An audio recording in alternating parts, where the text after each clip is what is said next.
Chloe in the house. Welcome back, Sunshine fam, and thank you for joining me today. I am Chloe, for those of you that don't know. I say that at the beginning of every one of my videos, and I'm noticing that more and more people are watching my videos. So thank you for those of you that are watching. I appreciate each and every one of you, including the over 60 people that watched my last video. Apparently you guys like to click on videos that seem to be depressive. This one may or may not be that way for you, but another thing I always say is I'm going to try to make this one shorter, and I always end up talking for an hour. I'm going to try to keep this one short, but I'm not going to guarantee anything at this point. So today I'd like to revisit some old news. I'm not very well prepared, so you'll have to forgive me if I have some long pauses while I look things up on my phone. So let's start with Nicolae Carpathia. For those of you that know me well, you know who I'm talking about. So I've been going back through my videos from January and February of this year, when I was laid up with my arm issue and all those ice raids were going on here in Minneapolis area, mostly Minneapolis. There were some that were all over the state and including all over the nation, to be honest with you. But the majority of the focus of the national news was here in the Twin Cities because of two people that their names have now been taken out of the news, which is unfortunate because as soon as the next big story comes along, the old stories tend to get swept under the rug. And those people should not be forgotten. So, back then, I was very animated.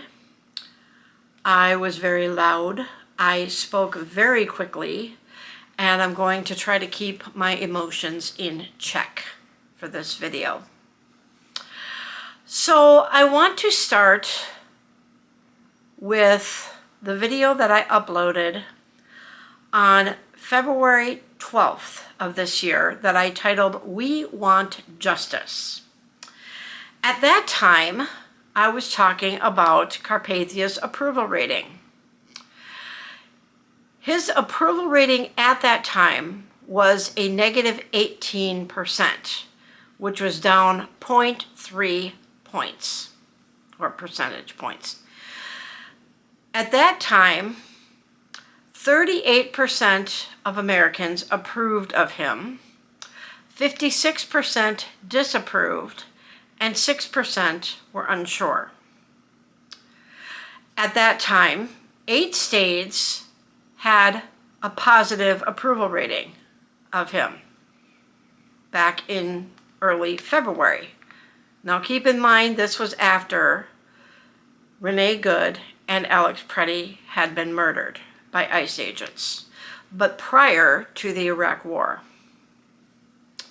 So I had put in that video different states. I put the focus on different states and said what their approval rating was, whether positive or negative. So at that time in February, Idaho had the highest positive approval rating of 30.9. DC had the highest negative approval rating of negative 79.6. Minnesota, the state I'm in, had a negative 22.9. Vermont had a negative 42.8. New Mexico had a negative 35.4. Pennsylvania, which in that video I said that he bragged about winning Pennsylvania by a landslide. Well, at that time, he had a negative 20.1. Montana gave him a positive 3.7. North Dakota was at a whopping positive 8.8. Wyoming was at 19.3 positive. Nebraska was at a positive 0.1. West Virginia was at a positive 15.6. Arkansas was at a positive 4.7.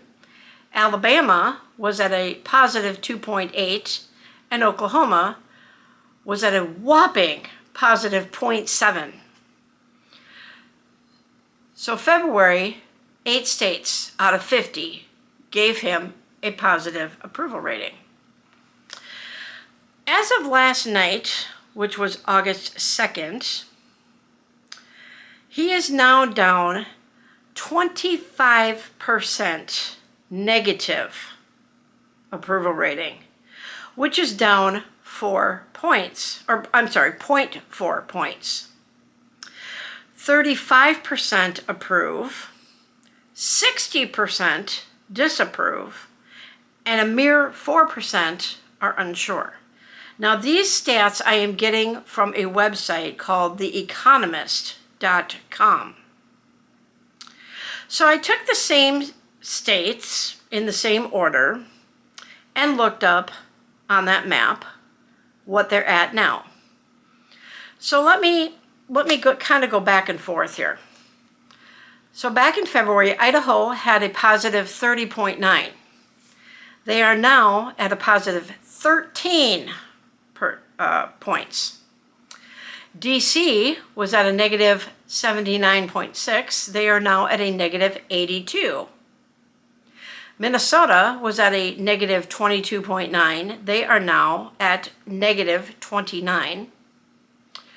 Vermont was at a negative 42.8. They are now at a negative 47. New Mexico was at a negative 35.4. They are now negative 29. So they've gone up just a little bit, but they're still in the negative. Pennsylvania at that in February was negative 20.1. They are now at a negative 24. Montana was at a positive 3.7. They are now at a negative 4. North Dakota was at a positive 8.8. Well, North Dakota went down to a positive 3. Wyoming was at a positive 19.3. They are now at a positive 17, so they've also gone down. Nebraska was at a positive 0.1. They are now at a negative 12. West Virginia was at a positive 15.6. They are now down to 11 positive. Arkansas, positive 4.7 in February. They are now down to a negative 7. Alabama was at a positive 2.8. They are now down to a negative 6. And Oklahoma, which was at a positive 0.7, is now down to a negative 3. So 4 states went from a positive approval rating to a negative approval rating. So now, if you look at the map by state, if you go to The Economist and scroll down beyond the graph, there are now only 4 states that are at a positive approval rating for Carpathia. Says a lot about our country, doesn't it? Ellie was right.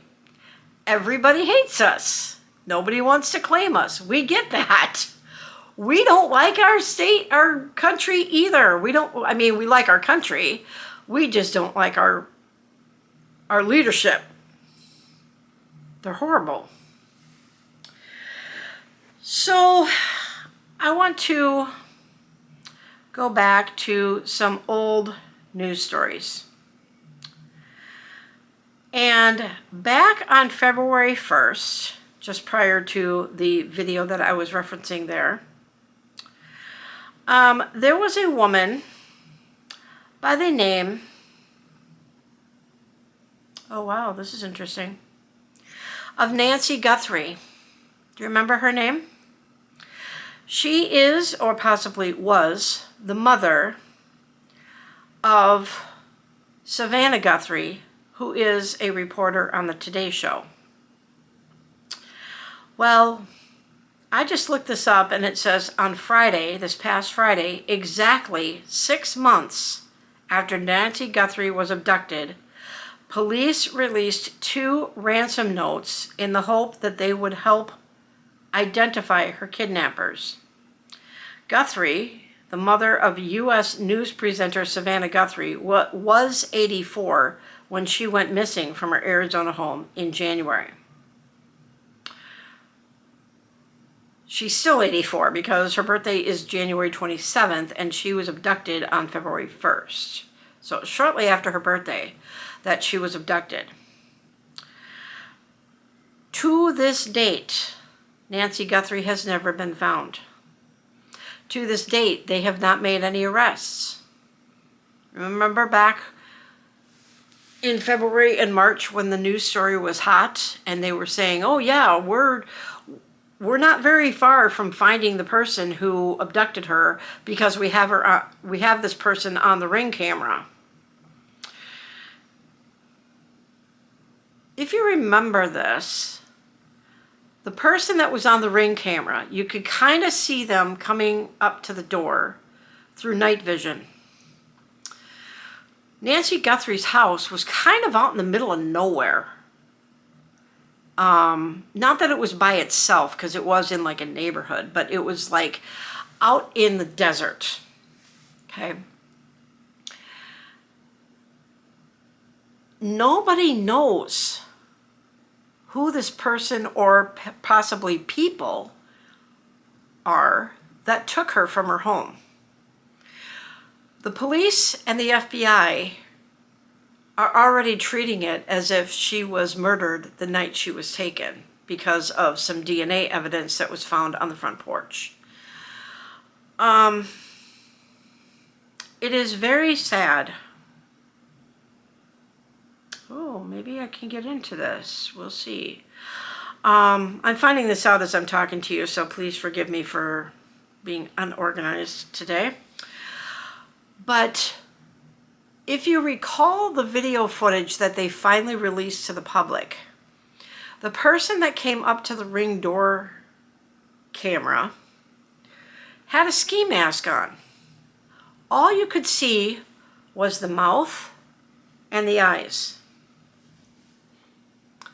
They could kind of guesstimate the height of the person from the archway of Nancy Guthrie's porch. The person was kind of stumbling around. And February 1st, I'm not sure what time of the night that this video footage was not released, but taken. Could have been after midnight. But it was clearly dark outside. And it was from a Saturday night into a Sunday morning, early morning. So the person was kind of stumbling around. The person could have had epilepsy or some kind of medical issue that they couldn't walk straight. They could have been drunk. It was a Saturday night after all. And this happened in Phoenix, Arizona. So I'm reading this story on NBC News, and the headline says, "Letters sent to Nancy Guthrie's family after she disappeared are released." Let's see. 2 ransom notes purportedly sent to those who kidnapped Nancy Guthrie in Arizona this year were released Friday by local authorities, hoping to generate new leads in the case. Now, it doesn't say that the notes are new. The second note, yeah, this is very old. Okay, the second note sent February 6th to a Tucson news outlet, which that's another weird thing. They weren't sending it to the family. States that Guthrie, 84, died shortly after she was taken. We believe it was heart-related, the note said. She is buried in nature now. Nothing you could have done could have changed the outcome. We want your family to know this and hope you all can find peace. We are truly sorry.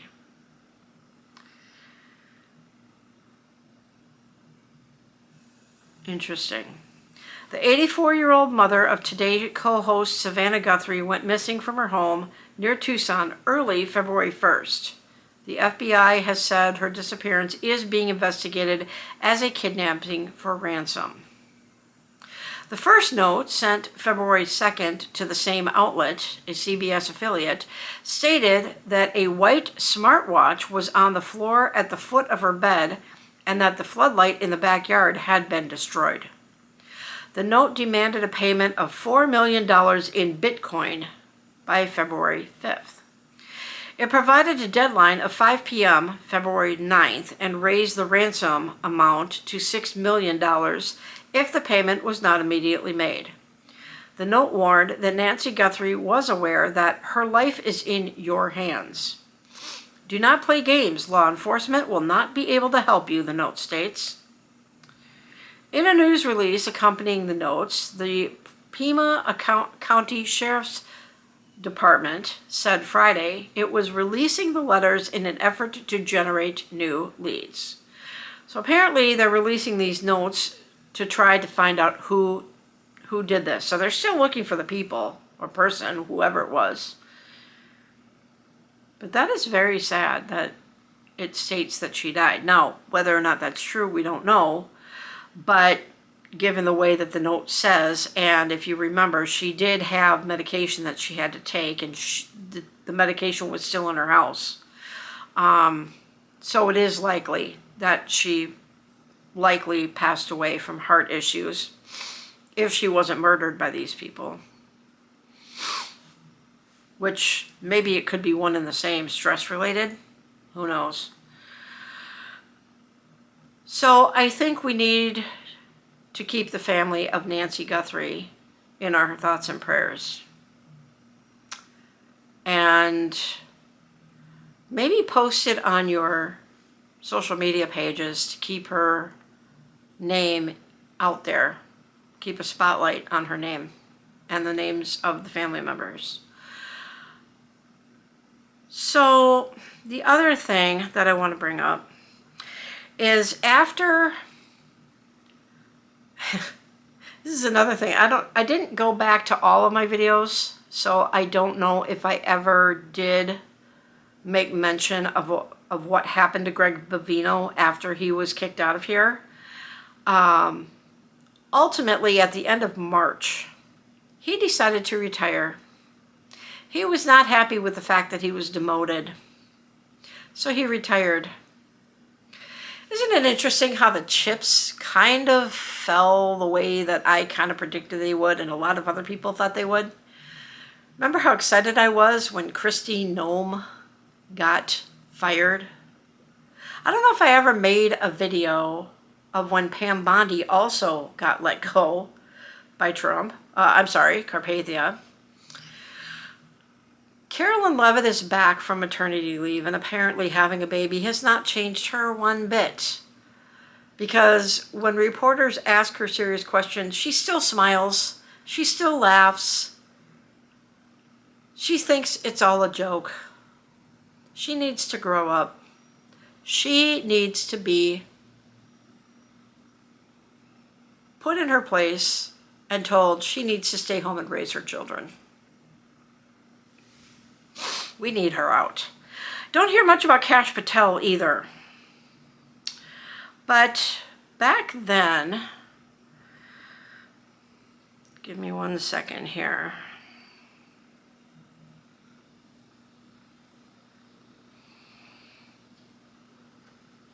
Give me 1 second, people, I'm sorry.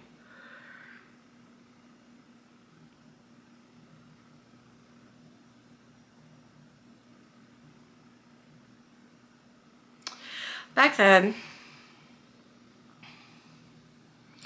we had the big news story, which I already mentioned their names, Renee Good and Alex Preddy. They were not the only people, they were not the first two people that died at the hands of ICE agents. But since Alex Pretty's execution on the streets of Minneapolis and the quick exit of Greg Bovino,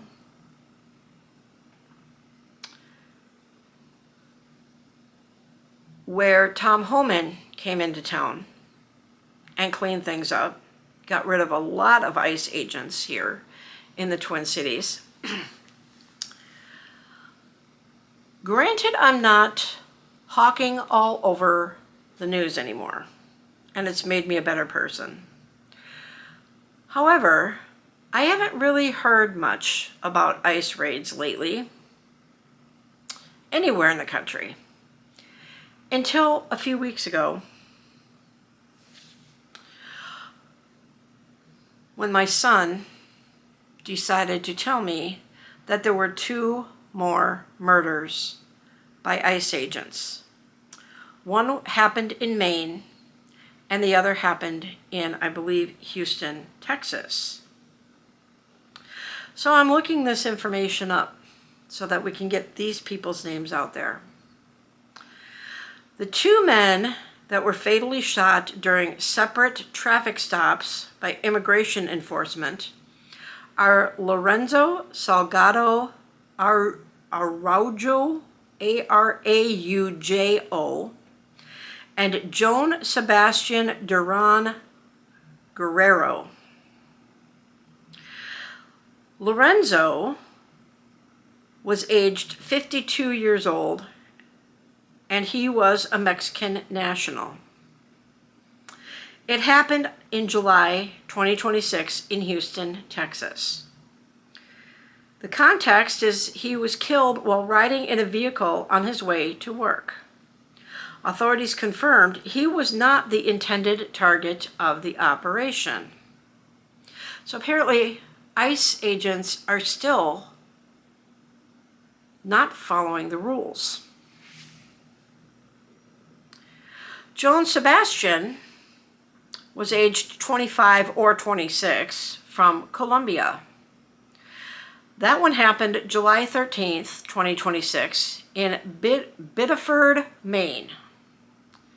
The context was that this person was shot during a traffic stop despite having work authorization in the U.S. Officials verified he was also not the target of the immigration stop.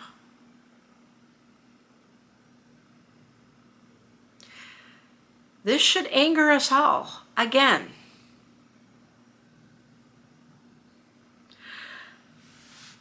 Because why are our fellow Americans, or possibly not,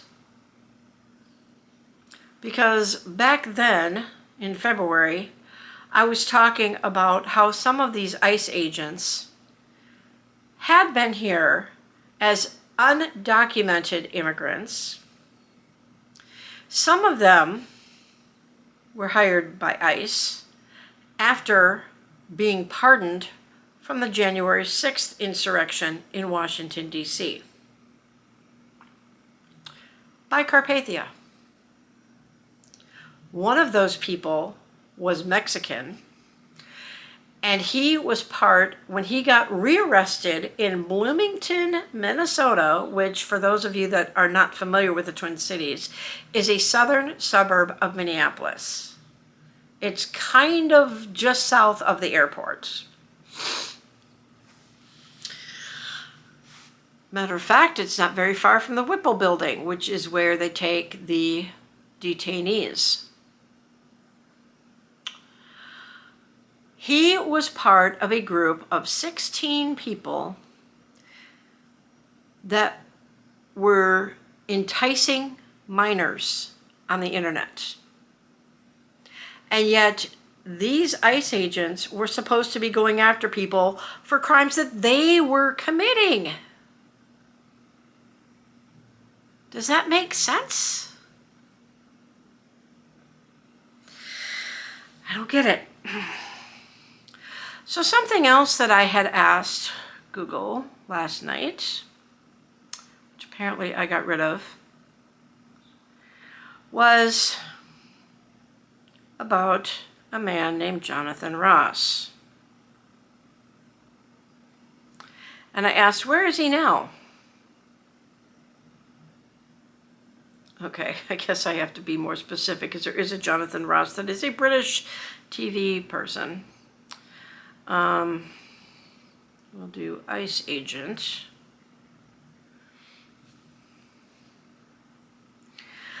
Jonathan Ross, the ICE agent involved in the fatal shooting of Renee Good in Minneapolis in January 2026, has been reassigned to a different state and allowed to continue working for the federal government, while the FBI investigation remains ongoing. We are now in August. Why has he not been thrown in jail? Any other person that was found to commit murder without provocation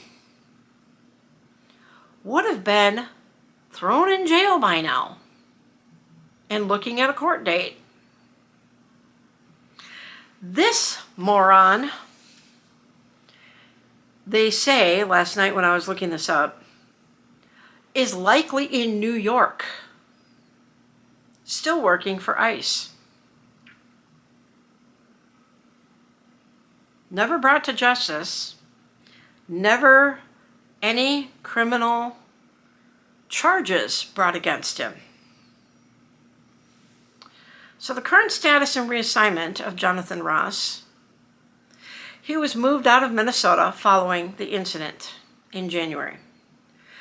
Employment, he has resumed his duties within the federal government despite ongoing public outcry and calls for criminal charges from activists and local officials. Investigation, the active use of force investigation into the shooting by the FBI has faced stalls, and Ross has not faced any criminal charges. The incident, background context. Ross shot 37-year-old Renee Good in Minneapolis on January 7, 2026, as she attempted to drive away from federal agents. Now let's keep in mind, she wasn't even the target of who they were after that day. She didn't provoke anything. Prior injury. Administration officials defended Ross, noting he was the same officer who sustained several injuries, requiring 33 stitches, oh poor baby, after being dragged by a fleeing suspect's vehicle in Bloomington, Minnesota, 6 months prior to the shooting. That incident he actually went to court for.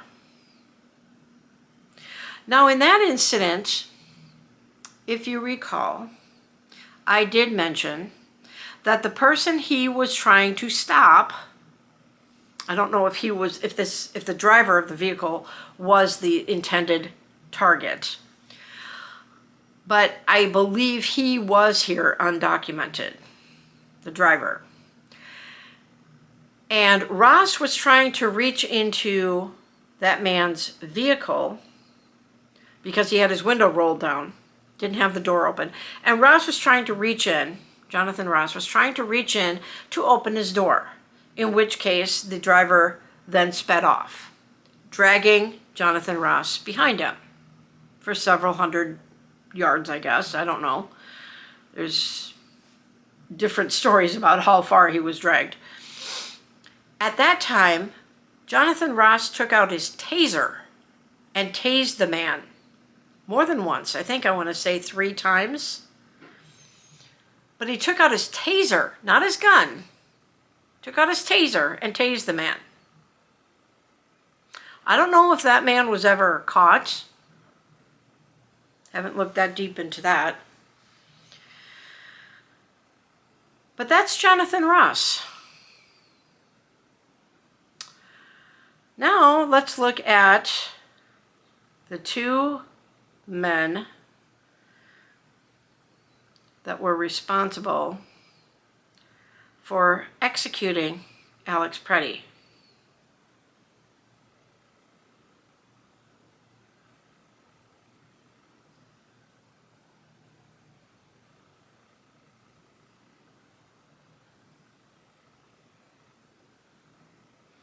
And let's keep in mind, none of these ICE agents have ever had any charges brought against them. All right. So the two federal immigration agents identified in government records as firing on and killing Minneapolis protester Alex Preddy are Jesus Ochoa and Raimundo Gutierrez. Jesus, a 43-year-old Border Patrol agent, is from South Texas. Raimundo is a 35-year-old Customs and Border Protection, CBP, officer from South Texas. The incident context, the assignment, both men were assigned to Operation Metro Surge in Minneapolis. Kind of remind you, we had 3,000 agents on our streets.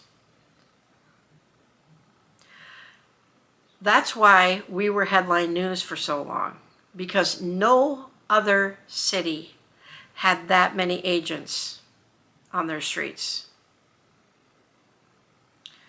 The date, fatal shooting occurred on January 24th, 2026. So not even 20 days after Renee's shooting.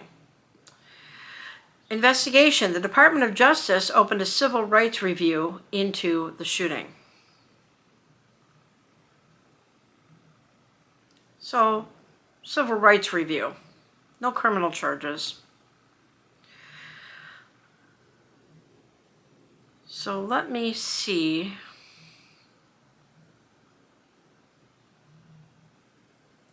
Let me go back here a minute.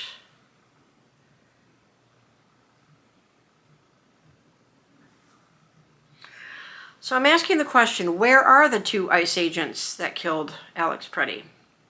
The exact current locations of Jesus and Raimundo, the federal officers involved in the shooting, are not publicly disclosed. Very convenient. Though government records show both agents originated from South Texas. No criminal charges have been filed against them. Background and status. Identities. Identified via leaked records as Border Patrol agent Jesus, 43, and Customs and Border Patrol officer Raimundo, 35. Deployment. Both were assigned to Minneapolis from out of state under Operation Metro Surge. Accountability. Quote, no one has been charged in connection with the deaths, and the federal government has suggested state prosecutors don't have jurisdiction to investigate federal officers, as reported by ABC News. Federal officers should not be above the law. Like I said, anybody else that would have done that would have immediately been handcuffed and thrown in jail. So you might be asking me through your device that you're looking at right now, what do I think should happen to these ICE agents that are killing innocent people, even if they have committed crimes, okay? You know what I think should happen to Jonathan Ross, Jose, and Raimundo? Let's lock them up in CCOT. That's what I think should happen. And as a matter of fact, let's put Nikolai Carpathia down there too. Current proceedings. Federal agencies turned over investigative evidence and body camera footage to the Hennepin County Attorney's Office, but the Department of Justice's civil rights investigation remains ongoing without public announcements on the officer's employment or physical whereabouts. Are they still working for the federal government? Doesn't say. But given what I read about Jonathan Ross, it would not surprise me.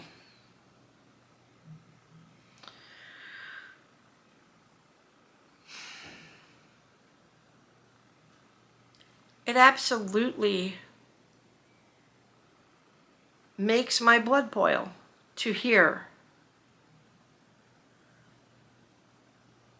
that ICE is still murdering people in cold blood that they're not even after. And they're protected by the federal government. Why?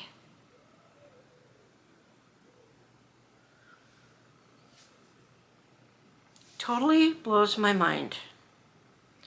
So let's see if we can find out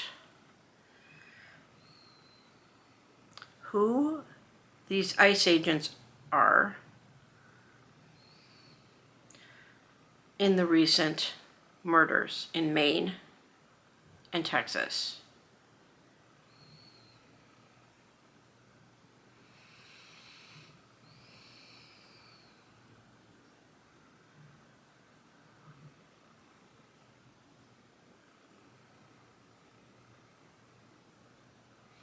I don't know how to word this. Who are the ICE agents who did the most recent murders in Maine and Texas? Let's word it that way. The federal immigration officer involved in the fatal shooting in Maine has been identified as David, oh my goodness, what is this last name? Brouillette, Brouillette.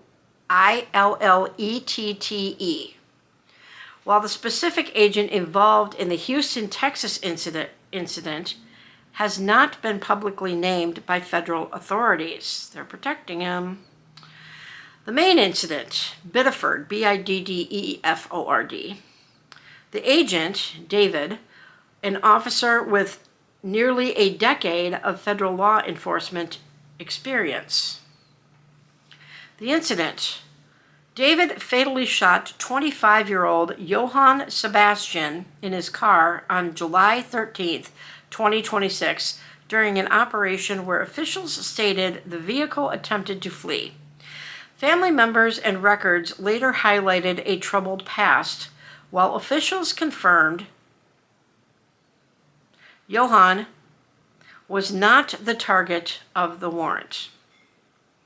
Texas incident, Houston. The agent, unidentified, as federal officials and the Department of Homeland Security have refused to release the name of the officer who fired the fatal shot. Why are they protecting them? The incident, an ICE agent fatally shot 52-year-old Lorenzo during a vehicle stop on July 7th, 2026. ICE claimed self-defense, alleging the vehicle was driven toward an officer, a claim heavily contested by eyewitnesses and family members who noted Salgado was not the target of the operation. Now, I'm thinking it's the Houston incident where I read information about it after I was notified that the person driving the vehicle was shot in the vehicle, not unlike Renee Good. However, he did not die right away. After he drove off and apparently crashed his vehicle, just like Renee, people who witnessed it ran to the aid of the driver, in which case the driver said, "I wasn't trying to run him over. I was trying to get away." Those were that person's last words before he died. Now, yes, people can lie, but if you're dying, why would you say that?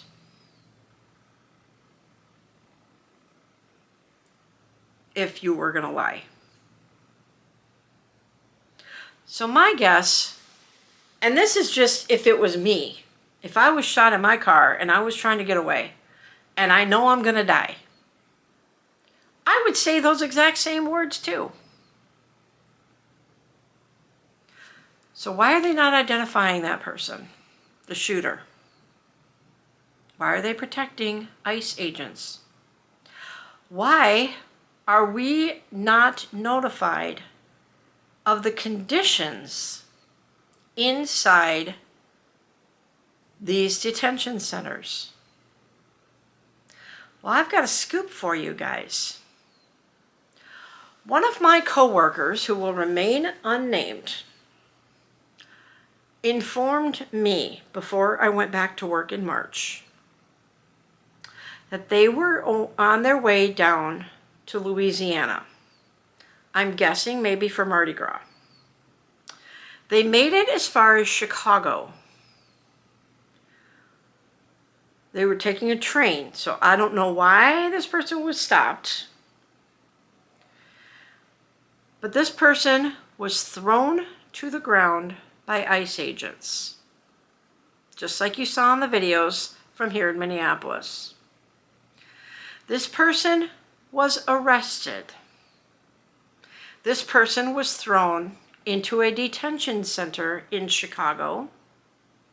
This person never made it down to Louisiana. And this person told me what the detention center was like. Thankfully, obviously, this person was let go.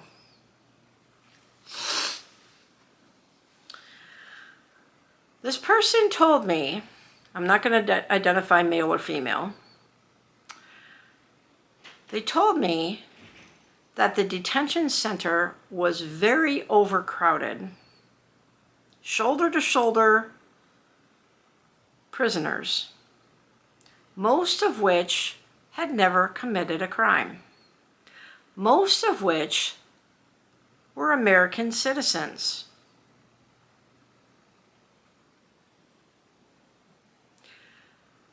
They were not being fed. People that needed medication were not getting their medication.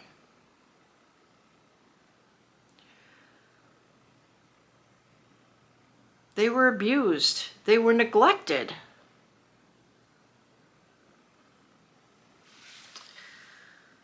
People in our prison systems are not treated that poorly. And these are our fellow Americans doing this to other human beings. Which brings up a thought for me.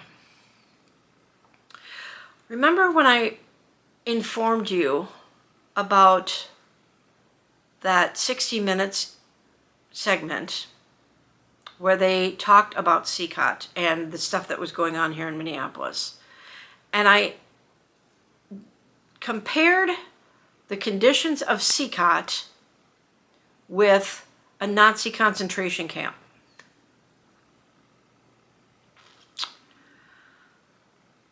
It's got me thinking recently, and I don't know why,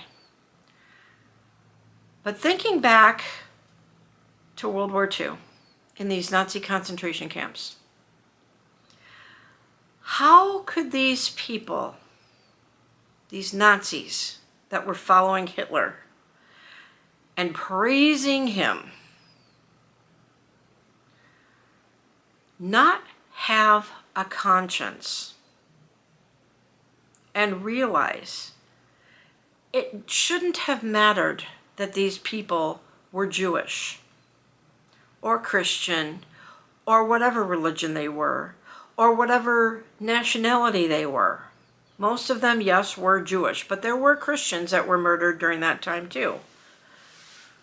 Very small handful compared to the Jews, but they were still being murdered. We, as normal thinking human beings, depending on how you were raised, I guess,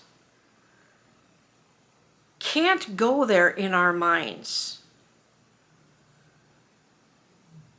to put on a Nazi uniform, to starve people to death, to stand on the roof of a building with no windows where you know the people underneath you are shoved into a very small room, naked, shoulder to shoulder, can't even move in this room. And you are putting, what was it, Cyclone B into a little chamber while you are in full mop suit to protect yourself, to kill hundreds in this room, or at the very least dozens, and hear them screaming and pounding on the walls as they're fighting for their life until everything goes silent. How can you go to bed at night and sleep knowing you're murdering human beings? They had to have been brainwashed, but even so, I cannot wrap my mind around that. And ICE agents are kind of doing the same thing with these murders that they're committing. They're throwing people in a detention center and deporting them in some cases, including, what, a 6-year-old little boy? Remember him?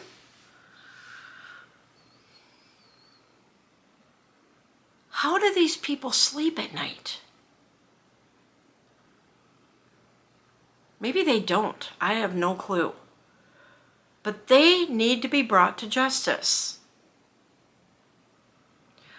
We as a nation are facing a new vote for senators and congressmen and House of Representatives and mayors and governors, you know, the little guys. Basically the people that are supposed to run this country. Not people like the president and the vice president and the big guys sitting in the White House. I am going to strongly recommend that you look up the people that are going to be on your ballot and do your own research. Don't go by those little brochures that they're going to give you in the mail, or when they knock on your door, or when they give you a phone call, and it's not even them, it's people that are working for them.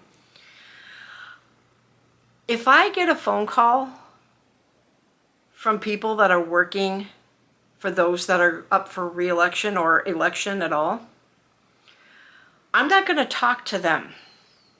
The only thing I'm going to tell them is that I want to have a one-on-one meeting with their candidate that they are representing so that I can talk to them myself and ask them the questions about where they stand on what I find important. That is what's going to get my vote to them. I don't give a crap if you're a Republican. I don't care if you're a Democrat. I don't care if you're an independent or conservative or whatever you want to call yourself. Let's take the titles out of it. I'm the boss. I'm going to hire you. So if you want me to vote for you, I want to hear directly from you, not your cronies that you're paying. I want to sit down with a meeting, face to face, not on Zoom, not on a video chat. I want to sit down with you one-on-one. And I want to talk to you directly. And if you don't have time for me, I don't have time to vote for you.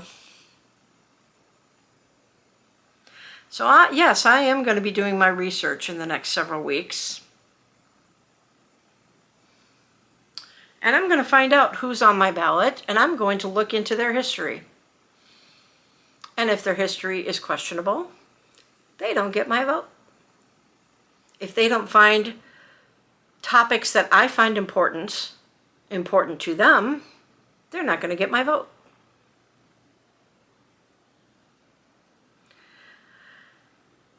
So I strongly urge the rest of you, all of us bosses that put these people in office,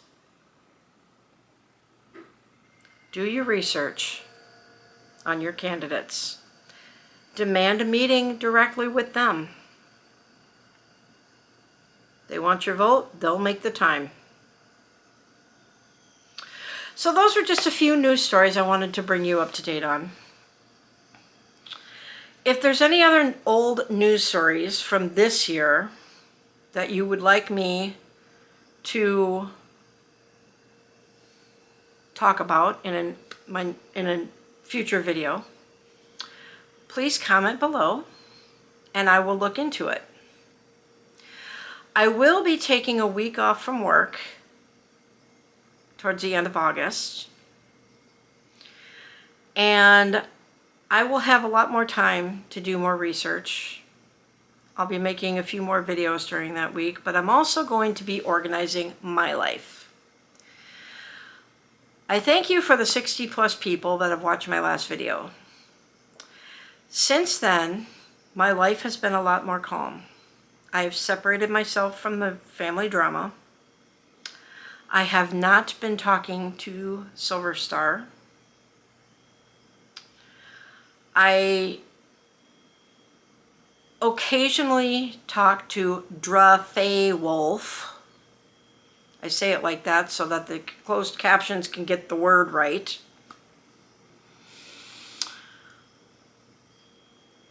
And I talk to C-Dawg.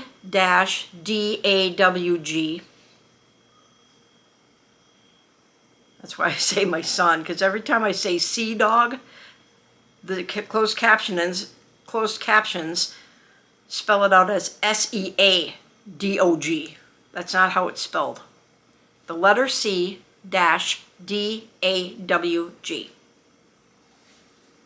Even when I put it in the tags on when I upload the video, it still doesn't put it in right.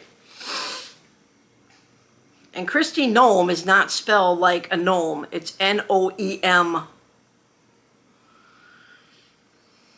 You don't hear about her or Pam Bondi anymore, thank God.